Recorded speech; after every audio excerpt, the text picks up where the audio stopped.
Hey Cardinals fans, welcome back to the Redbird Rundown, presented by I-7 Sports, your home for all things St. Louis Cardinals. I'm Andy, here with Jonathan and Matt. We would like it if you guys just love to share it, all of the things. Just share the things, guys. I'm not gonna All say of it. them. Just All of go them. back on the other 54 podcasts and listen to the things you can share it. Just do it. All the socials, get on there. And today, guys, we're going to cover the recent 40-man roster moves. There's been a few changes, things that people are being secured to the 40-man roster, some people not protected, also known as raw dogging it, and taking a look at the state of Major League Baseball in general. Just some things that here in the Redbird Rundown, uh, smoothing the stones out a little bit, like they say in marriage. You just kind of smooth the stone over time, and we've been around for a little bit now. I feel like we Wow, have that's some nice. to smooth some stones. So from that's going to include stuff for like the ABS implementation to all these lockout stuff for not this coming season, but the following. But before we dive into that, let's do a vibe check. And I'll lead us off, boys. My vibe check is it's time, as in it's time for me Okay. to start hiding gifts around my house. That's what time it Oh. is. That's Oh, what, you don't have one central location? You have to like sprinkle them? yeah, because Floor they're getting tile above the they're bathroom. Yeah. Felicity is my daughter is curious about like getting to that, so I have to like throw decoys out too. So Ooh, sometimes I just wow. take toys that she hasn't played with in a long time, and I just put it in a Smoke box. screen. Yeah, and like, oh yeah, yeah, yeah. Let's put When that in she there. finds those, are you internally like, what an idiot? It's Yep. not even. 100%. Like I expect her to fully like remember that and be like, that's a memory of hers of just like, yeah, my That's funny. my parents would like just repurpose my existing toys and put them in boxes around the house. Andy, do you remember when you and I found our 100%. parents' Christmas present 100%. hiding spot? That's like an inside out Disney That's what I Pixar mean. core memory. That's what Yeah, I that's on mean. My my buddy core rolled memory down the island. thing. Yeah. Yeah, that's correct. Is Yes. that the same year, Matt, that we knew it was coming because we figured it out, and I cried because I didn't get Pokemon Red? Was that year? I think so, yes. Yeah, because we didn't see it Yeah. and I didn't know, and I really wanted that, and they ended up getting it to me. So I was like, Gotta, Worthwhile tears, gotta catch them all. honestly. Red's a classic. yeah. Yeah. All right, Matt, why don't you take us? Any vibe check from you? Sure. Thanksgiving meal's killing me. I want to speak. This may seem insane to everyone. I just want to speak out against the proliferation of Thanksgiving meals. I love Mm. Thanksgiving. I love it as a holiday. It's a wonderful time of year. I think it causes us to reflect on things that we don't normally reflect on. But I have Mm-hmm. two Thanksgiving meals with my family. I've had one with my church. Mm. I just had one at school today. I've got Mm. another one with one of my classes. I Mm. really don't think I need to be eating five Thanksgiving meals. And again, I That's appreciate true. everybody. I like everybody that I'm eating the meal with. I appreciate all the hard work, all of that. But it's getting to be too commonplace. I really think we need to pull back on Thanksgiving a little bit. Is this completely insane? No, No, so your body counts at 5 this year. My body count is at five. we Yes. are just nailing it. So I think that's where I'm at too. I think I have 5. It's just I too much. It just like Yeah. swap takes out it one at takes the well, away. Yeah. no, I think I might be at 6 Okay. because Well, I Also, added a hot take, Friendsgiving. turkey's not that good. Turkey is No, not that good. lean protein right now. That's what I'm Yeah, talking sure, sure, about. sure. I understand, but the taste of it's not that good. I understand, but I was just talking about this with my wife. I have for a while now come to understand that food for me personally is a transaction. As Mm. in, I That's a have sad way to live, dude. it is, but I've come to grips with that. So it's just transactional. It's like, what macros are you giving me? Like hmm I'm like the Chad guy looking at the filling out my macros I mean, you're currently. probably going to live to 115 with that I was gonna approach. say So No, that's everyone who heard that's like, this guy's probably super healthy. uh, yeah. Either way, so Jonathan, go ahead, Yeah. take us through. No, So we I have too agree many with that. Thanksgiving dinners. I agree with. I would agree with I you, do. Matt. That's too Keep many. keep it to your family. Like, you know what I mean? Like, you guys can So celebrate maybe Thanksgiving in other 2. ways. yeah, I don't know. yeah. Yeah. All right, here's mine. This is sports related. I'm tired of streaming services. Oh, I'm just, Yar, what's that like? she's awful wavy out here. No, it's just like it's frustrating when you talk about, I don't know, shows that are in pop culture today, or you want to watch a football game hmm or a basketball game. It's just ridiculous that like you have to have a streaming service for every single separate thing. And it used to be when they first came out, these things were like $7. Now, like we just got Netflix again to watch Stranger Things, and it's like it's $20 a month. I'm like, wow, what? Like, I mean, and I'm gonna do it because I want to watch it, but it would be so cool if we just like put them all together and paid one payment, and you could Yep. just like do it, but there were commercials Hmm. in between. See, it's really I funny. disagree with this take. I just talked Uh, about this with my wife last night, and we were marveling at how much less we pay for all of our streaming services versus our traditional cable bundle. for And sure, for sure. it is annoying to have go switch to different apps, and you have to like you want to watch the show, you got to figure out which one it's on.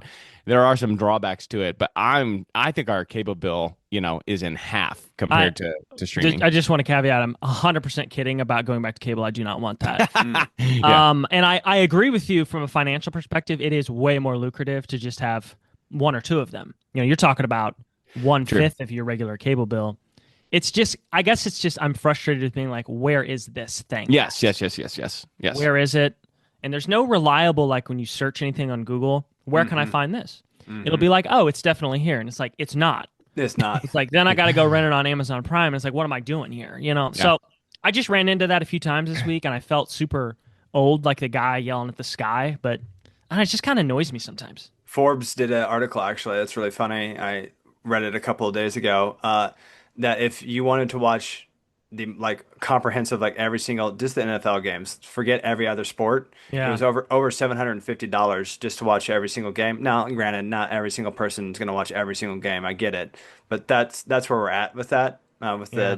the nickel and diming of everybody's like got two NFL games and Hmm. yeah, and but did you guys see? This is not in our notes. I believe that the MLB made a TV deal. Jonathan, yeah, help me out there. Yeah.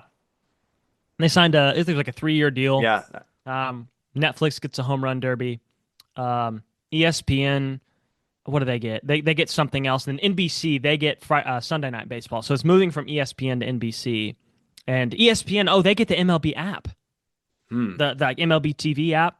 So ESPN opted out of their thing this last summer, I think. And they've renegotiated. So now it's split up between ESPN, NBC, and Netflix, at least until the next 3 years, because that's when I think 2028 is when the big like renegotiation comes up with all the rest of the stuff. I think long term, this stuff is all going to end up in a similar package to what we had from cable. I think it will Hmm. get there. This is the I digital just think version, more like the internet version. the streaming wars begun. They have. I think Yeah. you know. What I mean, Oh I yeah. think we're just in the midst of this, and I think there's some good things about living in a media environment in this time because you can kind of play it off of each other and you get a free month. I mean, you can find a free month of Apple TV anytime you want to on the internet. So Yeah. Uh-huh. as far as all the drawbacks of stuff being in weird places all the time, there are some benefits to it being right now. But big picture, I do agree with you. It's annoying to find stuff. I did see where Amazon Prime is going to be trying to get the World Series in 3 years, and I just Mhm. think that's hilarious. Like Prime Video has the World Series. Like what? Hmm. It's just very random. But you're going to see that. There's these random guys that are going to come in and why not? They have all this cash to Hmm. spend. Yes, yeah. So, anyway. Well, let's move on to the 40-man roster, and then maybe we can get into some more of that change the state of baseball. So, what the Cardinals have done recently is we have 37 players as of November 20th, the day that we're recording. So we have 37 players on a roster of 40. So we moved Joshua Baez onto the list.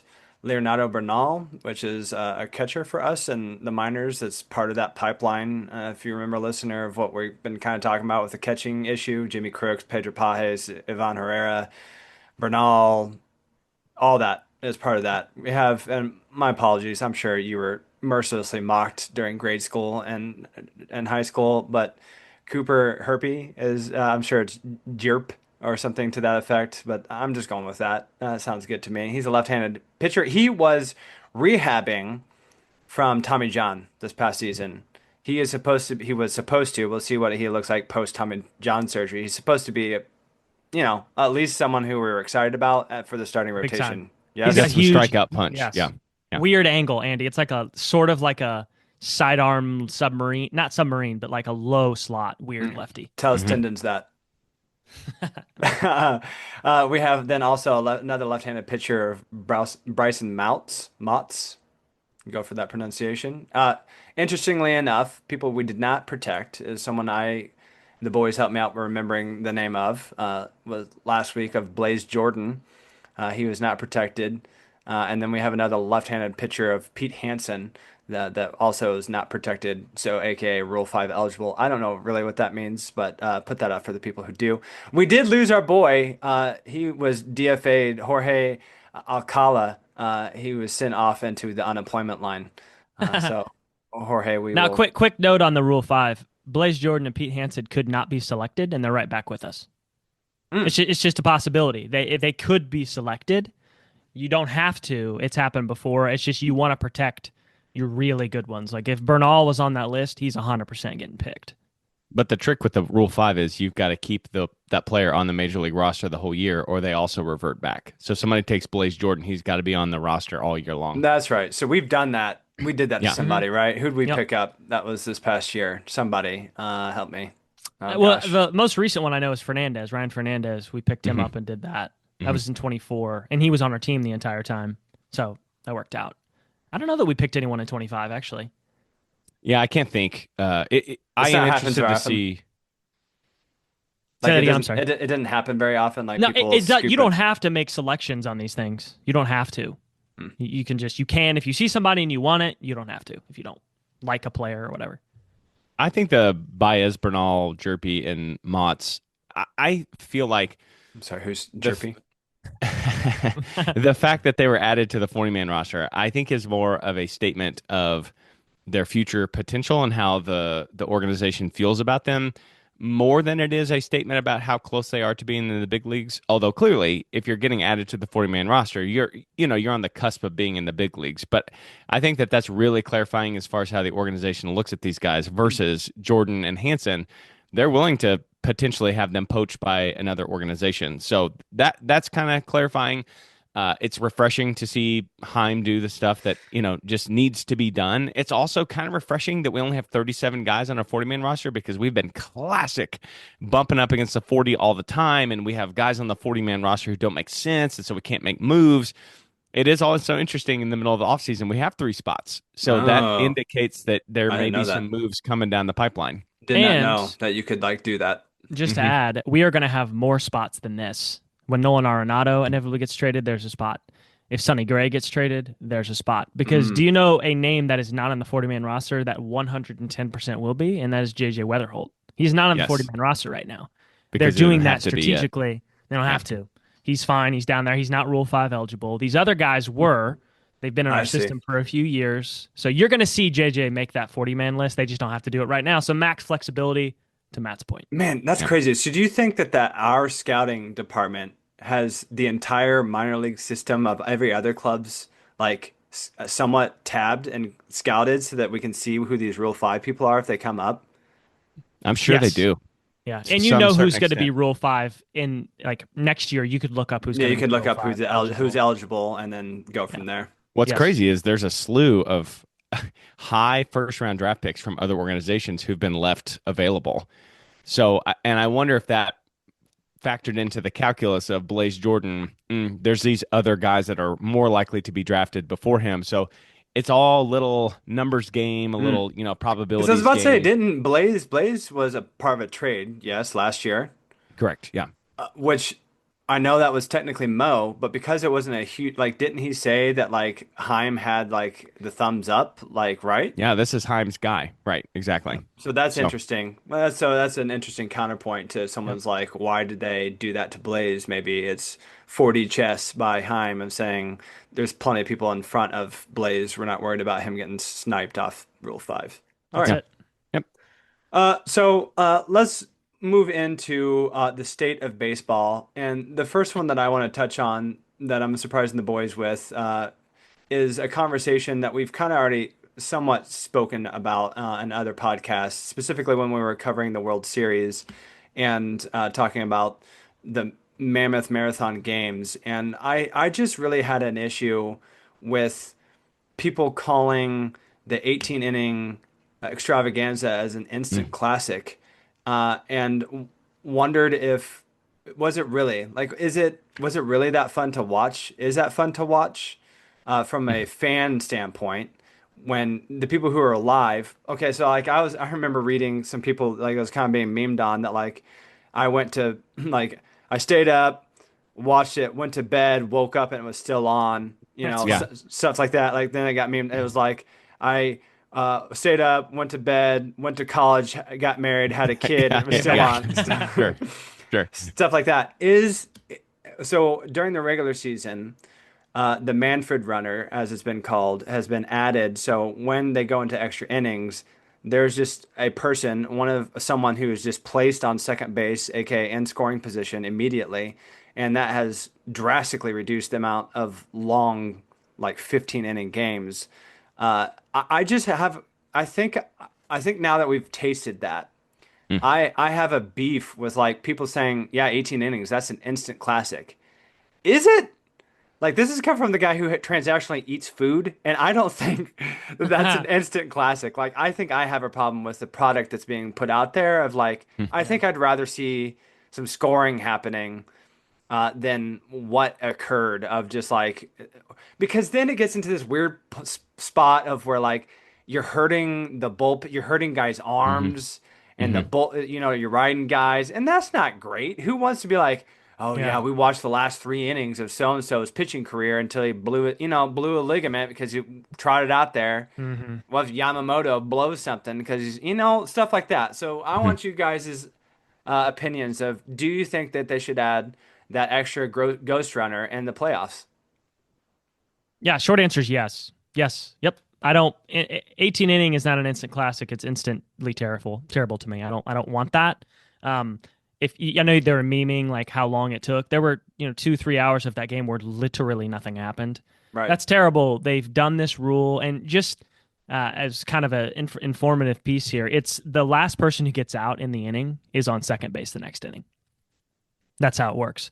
I think that they should implement that in the playoffs 100%. You could maybe push it back to where it's not the 10th inning, maybe it's the 12th inning. If they just want to have some kind of two innings where you're just continuing to play for whatever reason, that's fine with me. But in no way should we have another 18 inning thing. So in short, absolutely not. They need to implement that. It's great for the pace of the game. Mm. It ends it. You're not destroying Otani in the next game or some other pitcher down the Hmm. line. Just get it over with and move on. Yeah, I have two issues with it. One is it's an odd discrepancy now between what's actually baseball, regular season baseball or postseason baseball. It strikes That's a good me point. that you can't change the game that much. And so you've got to pick one way or the other. The thing I don't like about the 18 inning games, although let me just say, because nobody said anything positive about them, that is, if you're a fan of either of those teams, those are some of the most intense, like that is some of Sure. the most memorable sports stuff that you're ever going to have in your life. In some ways, that's why we are sports fans, right? On the other hand, the thing I was concerned about is, as you guys were alluding to, it turns into not who has better pitchers. It almost turns into like an endurance test for the roster. And I don't know that I think that's what the World Series is supposed to be about. It's not necessarily an endurance test. It is in a regular baseball game who can perform better. When you add an entire other regular baseball game in on top of what they've already played, I just feels like you're skewing what we're actually measuring, who's actually better. You're skewing that. And that's not the case for the entire regular season nor the postseason. So I agree with you guys. I think we're unpopular. Our opinion here is unpopular. I think people hate the Ghost Runner. I like it for everything that you guys have said. Well, and you want to compare it, like I was thinking about other sports when I was thinking about this for myself and like comparing it to other places. So like obviously, technically the NBA basketball could go on, ridiculously long. Like there's been seven Yeah. overtimes before Sure. because there's not a real great way to do that. But like hockey, but I wouldn't say that basketball and baseball are a good crossover because of the lack of scoring in baseball versus Yeah. the amount of scoring happening in Yeah. basketball. So like a good way to like see a crossover would be like, what does hockey do? What does soccer do? Well, the NFL So does this. and the NFL kind of changed their rules too a little bit. Yeah. So there are other sports that recently changed, but two, like hockey and soccer, It is not like let's go to keep doing Yeah. overtime periods. It's like we go to like basically sudden death, like which is Hmm. kind of what baseball is doing by adding a runner in scoring position. It's kind of like the shootout of like a hockey game That's or a exactly soccer right. match. So that's kind of what I was thinking. I was like, well, there's precedent. There's other sports that people are already accept of like, oh yeah, yeah, this is what they do. I see no reason why that needs to be such like, well, that's just not baseball. Like Matt, to your Yeah. point, like people will definitely say that. Well, guys, it's already happening in other sports, and you've accepted it there. So let's just, get it to where. That's a great point, Matt. It's like we don't want to see. Ain't nobody here to see the mile 20 of the marathon like Yeah. run. Like it's a slugfest, and you look awful. Your form looks awful. No one wants to see that. It's not the No. product that wants to be served up. And Uh, you're right, it's already being done in the regular season. Why on earth are we diverging away from the rules just because it's the playoffs? That's the main point. That's ignorant. Well, soccer's got penalty kicks like in the World Cup and stuff. I do not want baseball to do something like a home run derby could you? Yeah, to settle a sure. game That's true. They because did that again, in the All-Star game.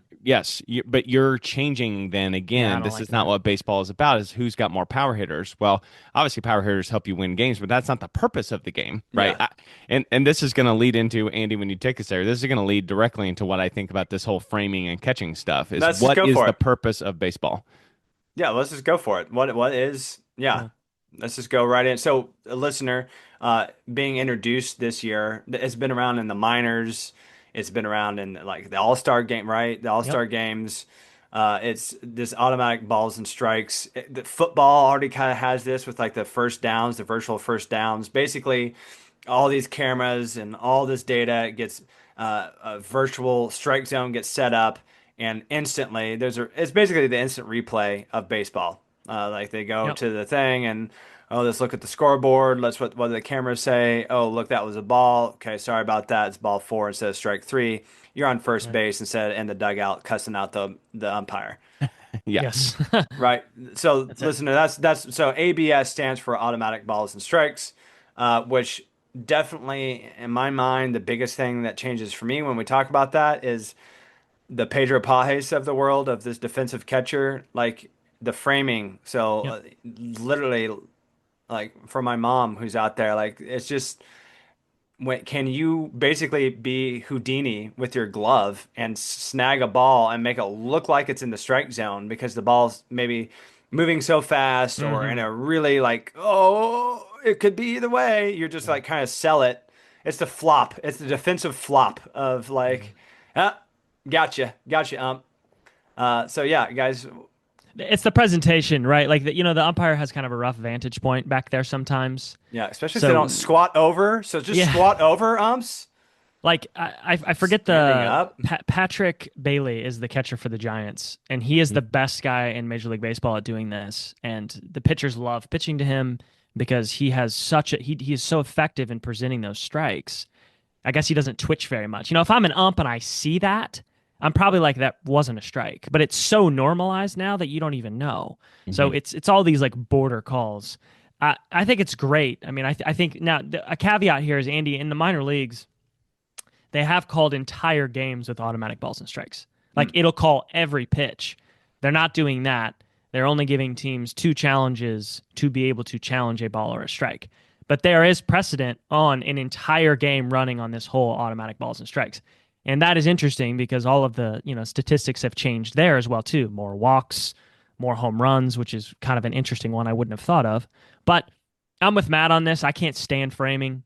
I think it's silly. I think it provides an opportunity for guys to be in the major leagues that I don't really think should. And that is way harsh. And I don't mean it that way, but this shouldn't be a thing. This should not be a thing. How can we So kind of cheat this? Like this. well, Matt, sorry, go ahead. I don't want You to can jump you go ahead. again. That's fine. Well, just like, okay. So certain positions, first, let's all be in agreement together on the podcast right here listening to us that it is virtually impossible. It is the hardest feat in any sport to hit a baseball. Period. End of story. It That's is what they say. so difficult. Okay.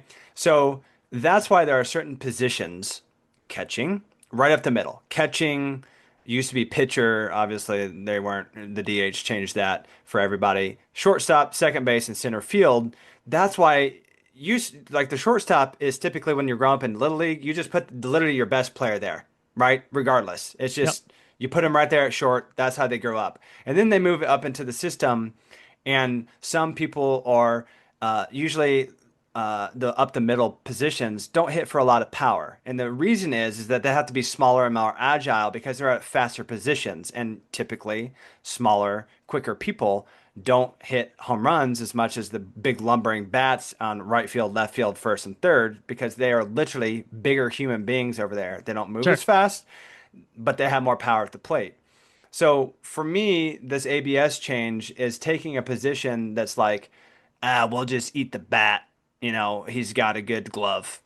Good It, framer, you know. yeah, it kind of pushes it more of maybe Heim isn't dead wrong. Basically, the catcher needs to have a good arm and Well, like that's for good sure. sense. Like he's gonna have to be able to throw people out, but it becomes more of it pushes the game to more of an offensive thing, which honestly draws the views. Look at the home run derby. Look at other things that people want to see offense. They don't really like pitcher duels unless you're a huge fan of that pitcher, and then you're like in awe of Sonny Gray's forearms. Uh, Loves weaving that in. yeah, Matt, you want to add anything? I do. I want to say two caveats first.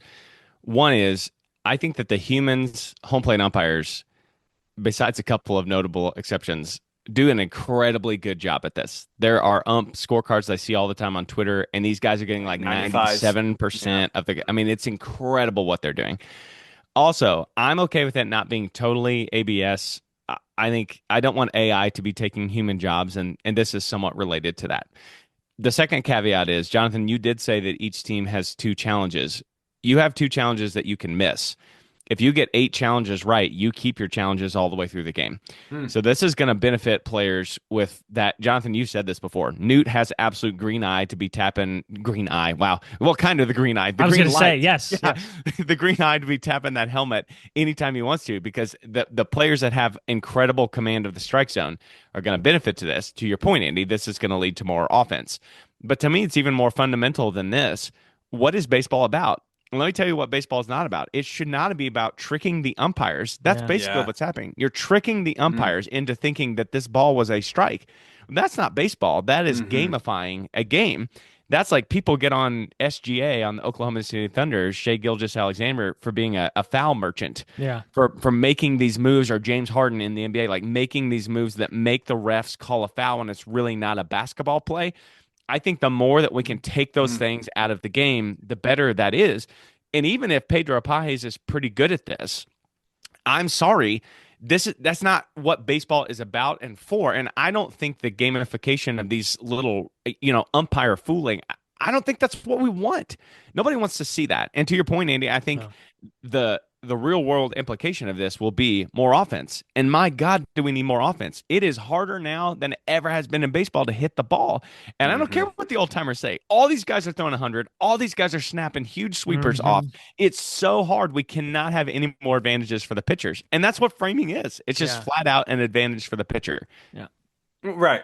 Likened to like when what stuff do the pitchers put on their That's hands? exactly right. Yeah. It's the Yes. same. It's the same vein. It's deceiving. Like someone's spin rate. So literally, as the ball is flicked out of the hand, how Mhm. many times it's turning end over end.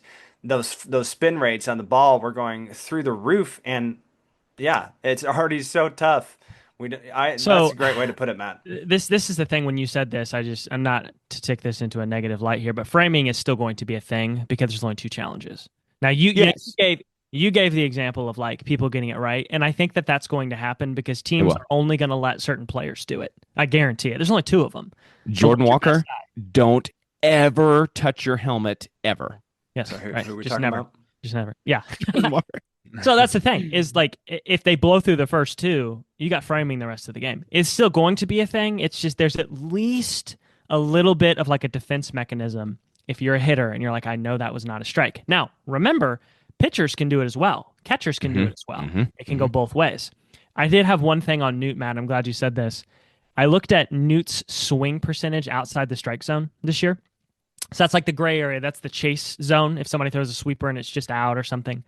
He swung at a 21.5% clip. That's number one on our team, and that's number 22 in all of Major League Baseball.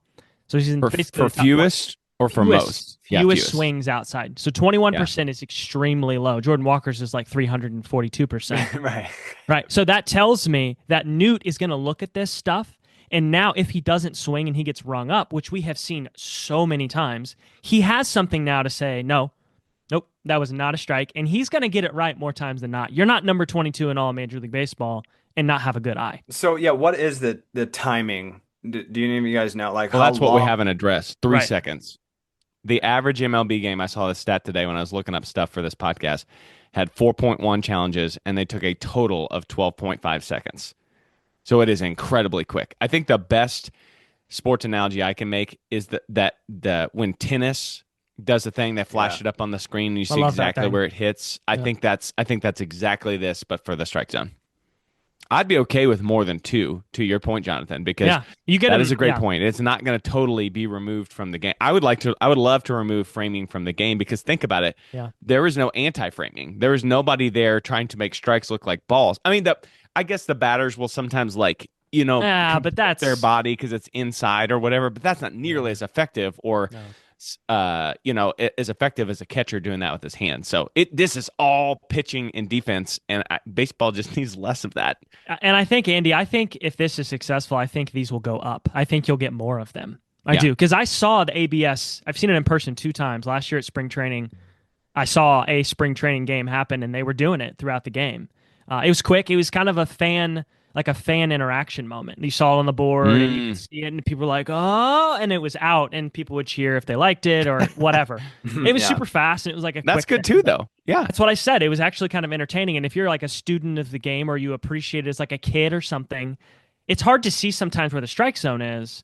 It maybe would be nice to implement that kind of not full time, but if you had more of them, it would be interesting to see. Hey, look at this. This is actually a strike. You can see it barely shaved that as opposed to sitting in the bleachers and be like, what's happening?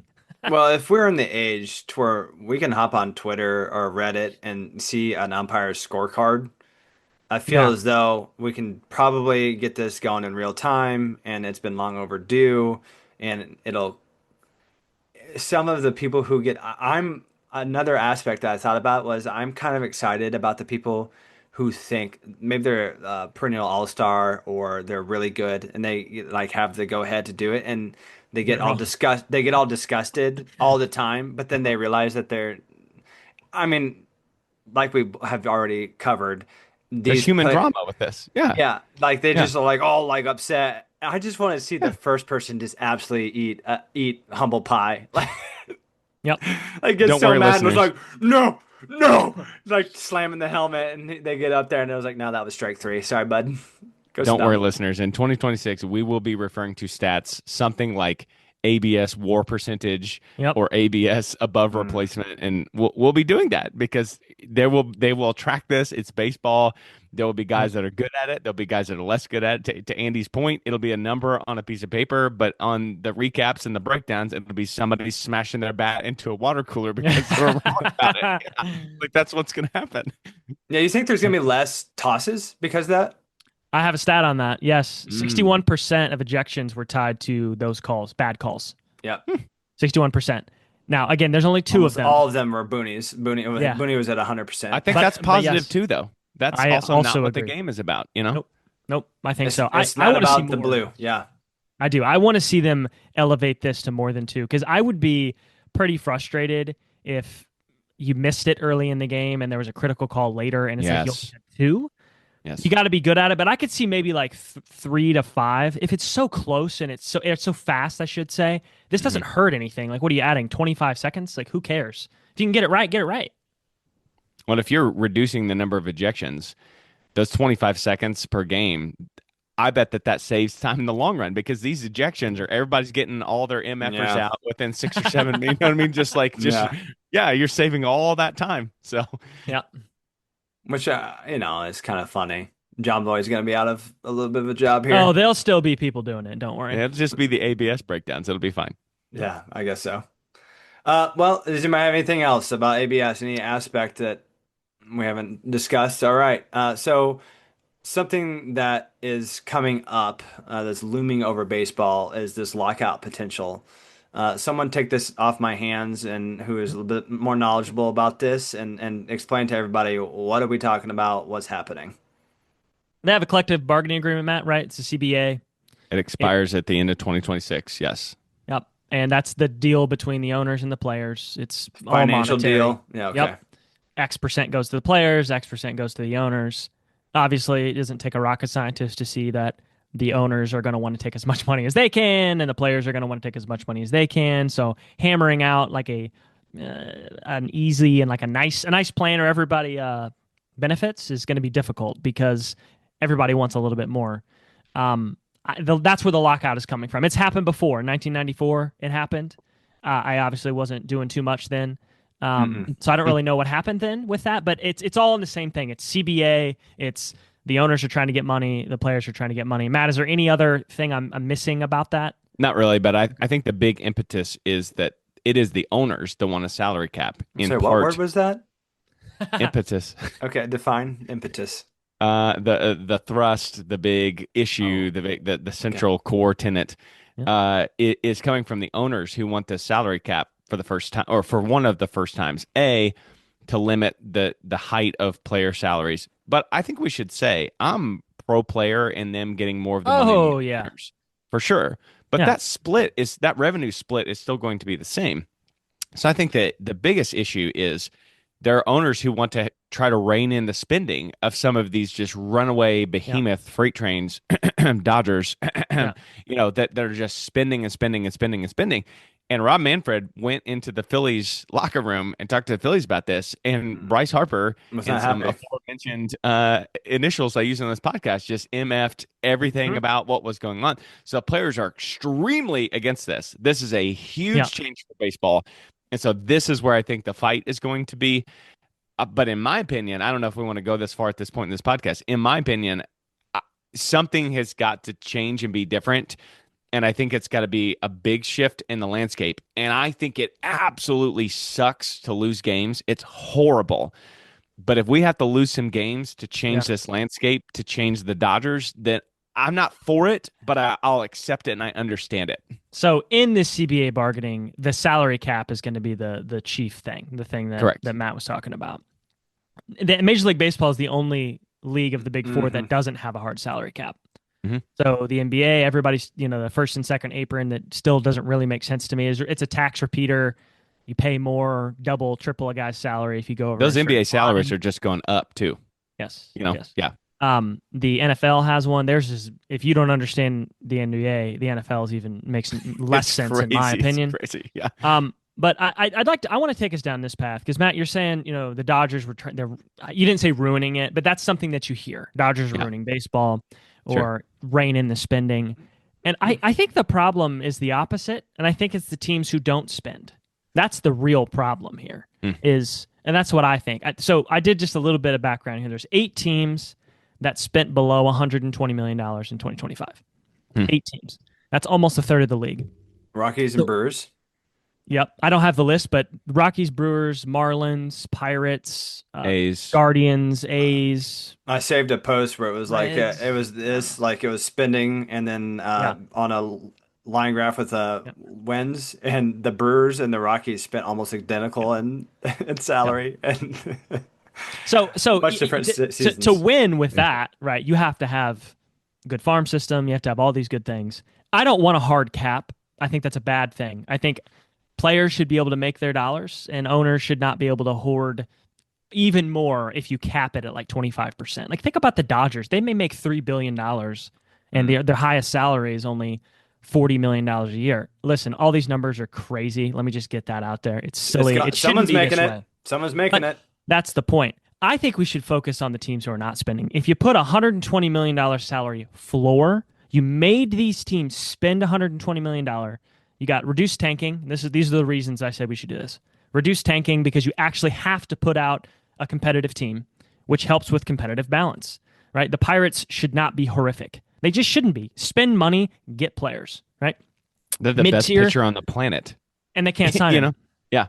Which is another problem I'm going to get to. Mid-tier free agents, the middle guys, who they don't really get good deals, would get much better deals. If I was somebody going around and I was promoting this, I'd say, listen, I don't know. The first name I can think of was like Lance Lynn. Lance Lynn might have been in the league a few more years if he was kind of a mid-tier guy. Somebody might want to sign him. There's not really that anymore. There's not enough teams that come out in free agency and want to sign players.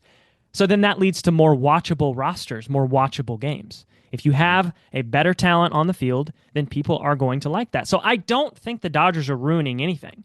They're doing exactly what they can do under the rules. The Ohtani deferment hole gap is garbage. That should not have happened. That needs to be The deferment's got to fixed. go. It's got to be gone. Not even a salary cap thing. That has to go. So yeah, before I get into what I think they should do to fix that, what do you guys think about the argument between the salary floor and the salary cap? Well, as you were talking, I was thinking about this and putting it into out of the sports world and into the real life. Could you imagine if the world, instead of a state minimum wage or a federal minimum wage, to which people say, like, there's arguments where people say the minimum wage is not necessarily a livable wage, it's just is like the, like for high school kids, whatever. And so therefore competitive and better jobs use that as their basis, like that was the floor. The minimum wage is the floor. And let's say you go and are a successful plumber, you're making 4 times what minimum wage is, because you're whatever, or you're a attorney, or you're a doctor, or whatever, any of the stuff like that. That's what I thought. Could you imagine a real life world where you're an IT guy and it doesn't matter if you're an IT guy at Amazon and Yeah, right. seeing how much money they're just raking in, and like the maximum, which is what a salary cap would be, the maximum you can make is $60,000. Sorry, Yeah. I don't care how much revenue Amazon just made. Your cap is 60K. Doesn't that take away from some of the competitive nature of and rewarding people and enticing people to come for you, which would still kind of maybe have the Dodgers having issue, like the most people, the teams with the most money would still be able to entice the most people over to them. But like you said, it would help all of the players, because at some point the Dodgers Yes. just can't keep spending indefinitely. There is a limit to their money. And I got to fix for them later. I gotta fix. I don't know. So listener, just imagine for a moment that our life, the job that you have, instead of like the starting salary or the starting minimum, there is a, oh, by the way, if you take this job, the maximum you can make is $30 an hour, and that's it, period. Can't go over that. Even if your company makes 30 billion in revenue, it Doesn't matter. Yeah, that would be That'd weird. be frustrating. That'd be frustrating. That would be weird. Matt, what do you think between the floor cap thing? Have you guys seen Downton Abbey? Oh yeah, multiple times. Okay, good. So all these serfs in England lived on the land, and they gave parts of their profits to the lords who did nothing. Without a salary floor, they're like the Pirates and the Guardians and the A's and the Marlins and the Rockies and the rest of these teams are not spending. By the way, the Cardinals are not going to be too far away from that list this year. That 120 million thing I said earlier, we are real close. Yeah. They are voluntarily doing that. And so essentially what they're doing is they're taking that competitive balance and they're shipping it to the most expensive teams. So again, I'm going to make the same argument I just made with the framing. That is not what baseball is about. Baseball is not about accounting. Baseball is not about resources. Ultimately, baseball is about the team on the field. And if these teams are voluntarily not putting out the best product that they can on the field, again, that's not baseball. And so now we've got an issue where the structure and the rules of baseball are making it to where these franchises are voluntarily being serfs. It just happens to be the Dodgers right now. Could have been the Yankees at other points in history, right? They're just voluntarily doing this. And Downton Abbey is cute, and I love the show, but it's not a good way to run baseball. That's not maximum competitiveness, and that's what you want in sports. Somebody's always spent money too. If you go back through the decades in the history of baseball, there's the Cardinals for a while were a juggernaut in the World War II era. We spent a lot of money. We don't need to talk about the Yankees of the 2000s, right? They were just spending above and beyond. Remember when A-Rod signed that contract and everybody was like, what is happening? Now the Dodgers are just another team and a lengthy history of this happening. That's where, and I haven't talked about this, but the revenue sharing that is given out by the teams who, like, let's say the Dodgers, the Yankees, and the Red Sox, the Giants, the big markets, they share their revenue with other teams. So socialism, got it. Yeah, right. It's exactly what it is. And Andy, that you've referenced this a few times on Reddit, where you'll see like the teams what they made and how much they spent on their roster. That's really like a heartening thing to look at because you'll see the Mets, you'll see the Phillies, whatever they bring in, they put right back on the field. You'll see the Marlins, you'll see these other teams who literally just pocket this money. That is garbage and has to stop. It is. That's ruining the sport for sure. So the Dodgers, I don't think you should penalize them for trying to sign more guys. Obviously, you should close the loopholes. That should have never been a thing. It's the team spending 50, 70 million and pocketing all the revenue sharing. That's the problem. So what do you do? How do you fix that? I think for the Dodgers, I'm just going to use them as the example because they're the big bad wolf right now. If they want to keep spending into free agency and their payroll is $500 million, you have to give more to competitive balance. You have to give more to revenue sharing, and it goes to these other teams. But these other teams must spend 120 million of their own dollars before they can ever touch any of the revenue sharing. Oh, that's what I think. Carrot and a stick. Yeah, right. Because they have to spend their money. So because the Dodgers and the Yankees, what I have heard is that they are vehemently against any of a cap. Why would you? If they have the resources, why would they not want to? Yeah, exactly. Right? But they're also against other teams just sucking up to them and just using their money, and they don't have to spend any money at all. So the Dodgers are now paying for the Pirates and themselves. Make these owners pay for their rosters, and then as a bonus to say, hey, Pirates, you should be able to sign Paul Skeens. You should be able to give him a $60 million contract, and it's not just inevitable that the guy goes to the Yankees. Well, if you had 120 million and you got an extra 30 from revenue sharing, you might be able to actually put an offer out there and do that. And Paul Skeens doesn't care where he plays or what city's across his chest. He cares about the money. He'd stay in Pittsburgh if he got the same deal that the Dodgers would give him. So what do you think about that? I like that a lot. I think you're incentivizing the owners who are reluctant to spend, and the only way that they can get this bonus money is by spending. I like that a lot. Let me say this about the Dodgers. Yep. What feels different to me about this iteration of the Dodgers is that I don't know when their window is going to close. Because usually what happens is in the life of a franchise window, you have young players that outperform and then you have to pay them. And then they get old and you're paying them a lot.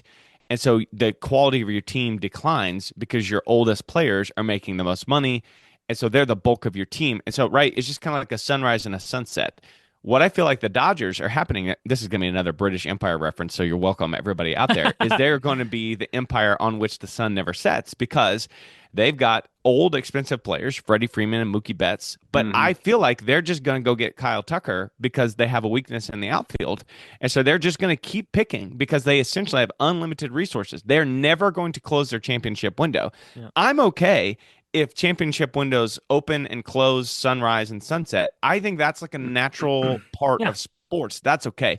It's these franchises with a never-ending empire, and I'm scared that's what the Dodgers are. I'm sure there would be a way to sunset the Dodgers, but it doesn't feel like that right now.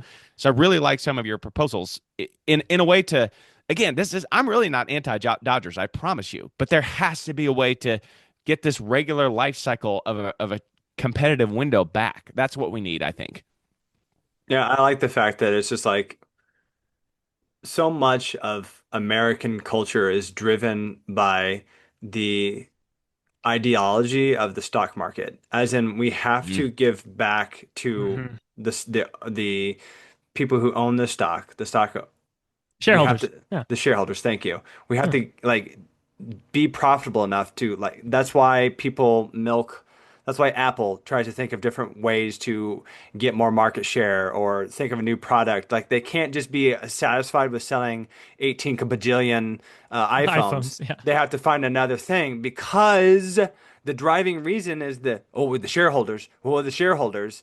Yeah. No one can be satisfied. If there's no growth, then the stock market hates it. And so to apply that to the sports world and like to take something out of capitalism, that's kind of what some of these people are like the owners are kind of doing. They're just kind of like they're their shareholder, and so they're like, there's like capitalism inside baseball. And Matt, to echo you, that's also not baseball. Yeah. Capitalism's not part of baseball. It's just about the product that's out there in the field, not who's lining their pockets with the most money. Yep. That's Yep. not a part of what true baseball is. So I really like both of your guys' points about this, and it needs to change. Period. Listener, Yep. I hope we've made enough points to light a fire under you, and like, no, we don't. This is not what baseball is about. Let Yeah, me say one and more thing yeah, super go ahead. fast. Yeah, go ahead, Jonathan. Go. No. I was just gonna say if they want to sign Kyle Tucker, they can sign Kyle Tucker.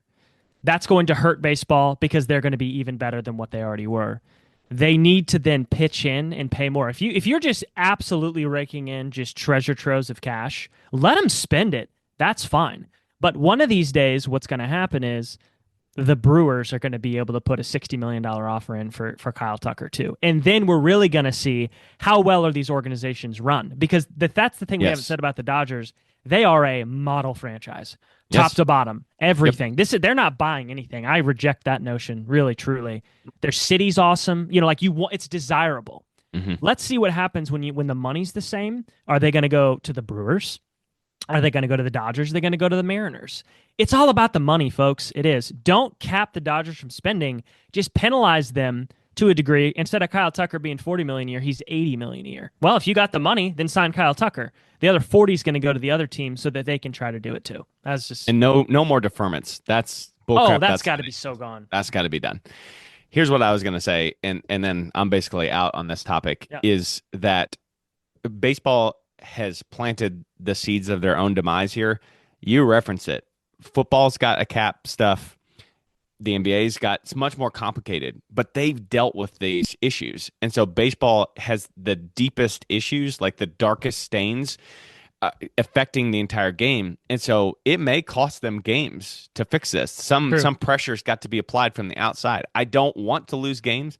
Baseball already has a reputation for bad labor problems. And in 1994, it took the steroid-fueled home run derby between McGuire and Sosa, and the chase for 62 took that to really bring people back. And Cal Ripken's played streak and all that. I don't want to go through that again with baseball.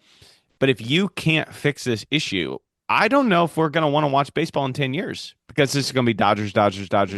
Like, there has to be some kind of parity. It has to come back to how well is your franchise run, rather than only and simply how much money is in your vault. Baseball's screwed up. They've got to fix this. And if we have to lose games, I don't want to, but I'm willing to. Yeah, that's well Just said. spend the money, guys. Like, I know that not every owner is the same. Not every one of them has the same wealth, right? I get that, but they have to be unleashed to be able to spend a certain amount. Because you're right, they will just keep signing these players. Like, I absolutely believe Kyle Tucker, Framber Valdez, any of these guys. Why would the Dodgers not sign them? Andy, you said last week that they already paid for Yamamoto and Otani. You don't think they got some spending money when Japan is just writing them checks every month? Yep. It's going to keep happening. Something's got to change. And it would be detrimental to the league if they have a lockout. They have had It will be massive, massive win with this Game 7 World Series between basically Canada and the U.S. Everybody was watching that. Yep. And you're going to mess this up and all that momentum. That's going to be sad. Yeah. Well, everybody, thanks for tuning into the Redbird Rundown. I hope that we gave you something to think about. Maybe you guys could post or give us something else that you guys are looking at, would like to see changed in the MLB. It could be small things, big things. You could do Redbird Rundown after dark, burn it all to the ground. But thanks for joining in with us today to talk about this, to listen to us. Be sure to subscribe, review the show. It really helps us grow. Follow us on all the social medias. Do all the things. Thanks for following us. And as always, keep those rally caps on and let's go Cards.